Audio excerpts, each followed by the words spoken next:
dans notre monde à nous, on est clairement sorti. Alors vous voyez, Gauchet, on est sorti de l'hétéronomie.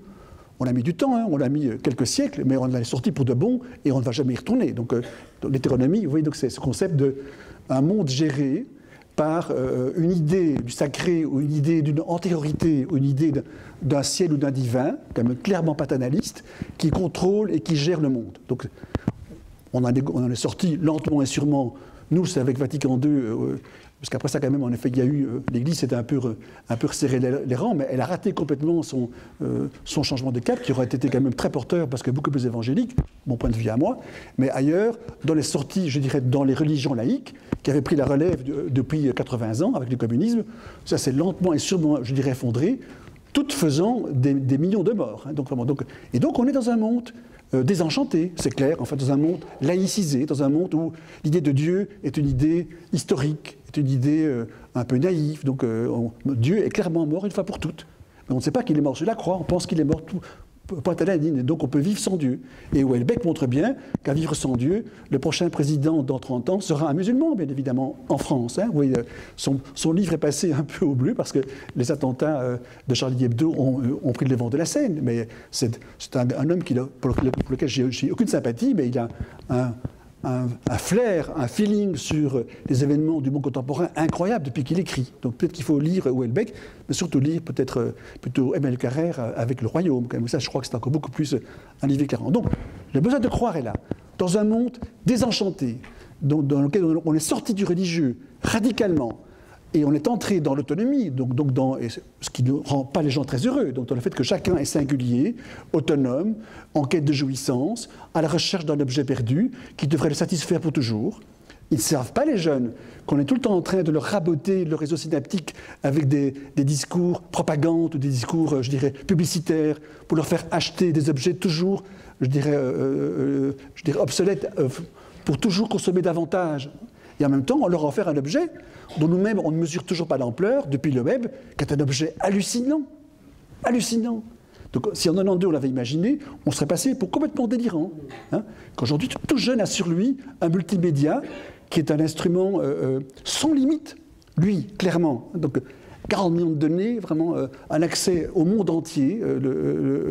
On peut tout commander, on peut tout savoir ou tout connaître, on peut en tout cas en avoir l'illusion, on peut draguer.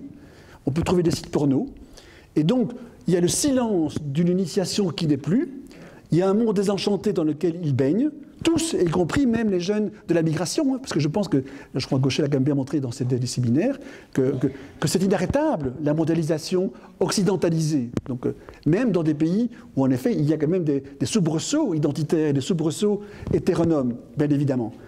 Alors, nos jeunes à nous, qui ont cherché sur Internet, si Dieu existe, qui ont cherché sur Internet la différence entre l'homme et la femme, qui ont cherché sur Internet les mystères de l'origine de la vie, avec les discours ambiants. Hein. Vous avez vu qu'il y a des articles sur les ventes qui se louent, sur l'achat des gamètes, oui, enfin, on est quand même dans un monde curieux, enfin, mais quand même, où toutes ces grandes questions de la condition humaine ont des réponses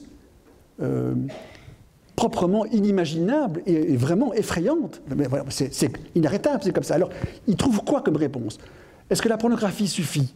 Elle donne une vision d'une sexualité partielle, infantile, dont on a beau jeu de dire Allah est contre ce type de... Vous voyez, ramener le discours de la pureté. Enfin, je ne sais pas si vous vous rappelez, la pureté comme concept chrétien il y a 30 ou 40 ans, c'était pas triste non plus quand même, vraiment. Donc on retrouve des vieilles métaphores qui sont recyclées de façon violente. Mais on ne voit pas à quoi elles répondent dans l'attente et le travail du jeune. Vous voyez, donc... Alors, s'il n'y a pas de réponse et qu'il cherche tout seul, comment voulez-vous qu'il ne soit pas séduit par un discours sectaire, je dirais vraiment fanatisant, vraiment magique, où en effet il y a l'élection, il y a le mimétisme, il y a la peur de la mort, il y a l'idée du sacrifice. C'est une idée éminemment juvénile. Aucun jeune ne pense qu'en se suicidant ou qu'en se tuant pour Allah ou bien pour Dieu, qu'il est tout à fait mort. Tous les adolescents pensent qu'il y a en eux une forme d'éternité, qu'il y a une vie après la mort. Même les plus laïcs, critiques et irrationnels. C'est éminemment juvénile d'avoir cette espèce de sentiment, puisque ce pouvoir divin leur est arrivé dans le corps, de pouvoir donner de la vie à leur tour. Et donc il y a autour de la mort, vous voyez, une question quand même très compliqué. Donc c'est un âge où on meurt pour des idées. Vous vous rappelez la chanson de Brel, de Brassens, hein, donc, mourir pour des idées, mais de mort lente. Mais quand on est adolescent, on est prêt à mourir pour des idées ou pour une idée. Donc l'idée sacrificielle était éminemment juvénile. On l'a utilisée depuis toujours. Enfin, on a toujours engagé des pelotons, des brigades, je dirais, enfin, dans chacune des guerres. Enfin, vous proposez à un jeune un discours fanatique en disant « donne ta vie pour le roi et la patrie ». Ça marche plus très bien aujourd'hui. Enfin, pour Dieu, pour la liberté, vraiment. Et vous voyez les adolescents se lever comme un seul homme. Donc, vous voyez, donc c'est une vraie question juvénile, inarrêtable, dont aujourd'hui les réponses que nous aurions à leur apporter sont silencieuses et où ceux qui parlent vite et bien avec des techniques multimédia, en jouant sur l'esprit jeu de rôle, en gonflant les explosions, en tenant un discours idéaliste sur la veuve et l'orphelin. Donc, on se retrouve avec des discours vraiment comme Bernard de Clairvaux, hein, vraiment, je dirais, comme les jeunes qui s'engageaient dans les croisades ne passaient pas par Internet, ils passaient à Vézelay par un discours fanatisant qui leur convainquait qu'en effet, s'ils donnaient leur vie pour Dieu en étant confirmés, ils allaient évidemment au paradis. On ne disait pas qu'il y avait 72 vierges, mais ils pensaient vraiment que le paradis existait. Hein.